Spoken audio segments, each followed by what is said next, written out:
Qindra qytetar Korçar u mblodhën në pedonalen e qytetit duke zhvilluar një protestë paqësore ku kanë marrë pjesë shtresa, mosha dhe profesione të ndryshme. Pjesë e protestës janë bërë edhe korçar të ardhur nga emigracioni për pushimet verore, si dhe fermer nga fusha e Maliqit dhe ajo e Korçës, të cilët kanë shprehur shqetësimet e tyre për problematika të ndryshme, sociale dhe ekonomike. Në tubim janë vënë re figura të njohura të artit dhe jetës intelektuale të qytetit, si dhe këshilltar të Këshillit Bashkiak. Gjithashtu nuk kanë munguar simpatizantë të forcave të ndryshme politike, të cilët kanë qenë të pranishëm si qytetar në këtë aktivitet.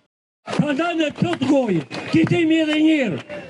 Rama ik, Berisha ik, Lerinin të komandon që të na vinë fëmijë tanë e të stresim. Osa mirë me qenë shqiptar. Po, nuk është punë si Zvarneci.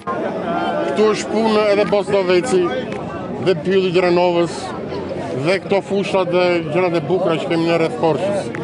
Por për mua, gjë më kryesore s'ka të bëjë fare me politikën, unë dua Korçën, po luftoj për Korçën. E di pse kam dalur se Toni Gogu, jurist i famshëm i Shqipërisë, ka gënjur të gjithë shqiptarët se jurist.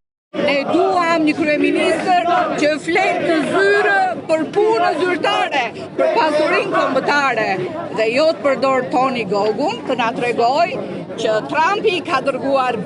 Ne kemi dalë për gjithë padrejtësitë që janë bërë në për shpopullimin e këtij vendi, e para, e dyta, për ikjen e fuqisë blesësisë në biznesin e vogël të mesëm, siç është rinia, ka ikur tryri në Shqipëri.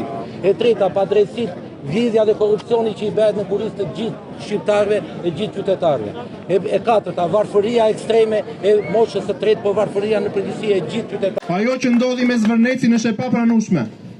Po ne jemi të gjithë Zvërneci. Ne të gjithëve na kanë hequr zvarë këto 35 vjet, po do thosha që në 1942. Duam që kasta e vjetër e politikanëve, që janë ata që janë përgjegjësit kryesor për këtë situatë që ne jemi sot, ata të shporen dhe t'japin krahun të rinjve. Gjatë protestës, pjesëmarrësit kanë kënduar këngë të njohura patriotike dhe serenata korçare, duke i dhënë tubimit një atmosferë qytetare dhe kulturore. Protesta është zhvilluar në mënyrë të qetë dhe pa incidente. Në nënvëzhgimin e forcave të rendit, protestuesit kanë bërë edhe një ecje në bulevardet e qytetit, ndërsa në përfundim të protestës, organizatorët dhe pjesëmarrësit njoftuan se një tjetër tubim do të zhvillohet sot në orën 18 sërish në Korçë. Ata u bën thirrje qytetarëve të bashkohen protestës së radhës për të vijuar ngritjen e zërit mbi problematikat që i shqetësojnë.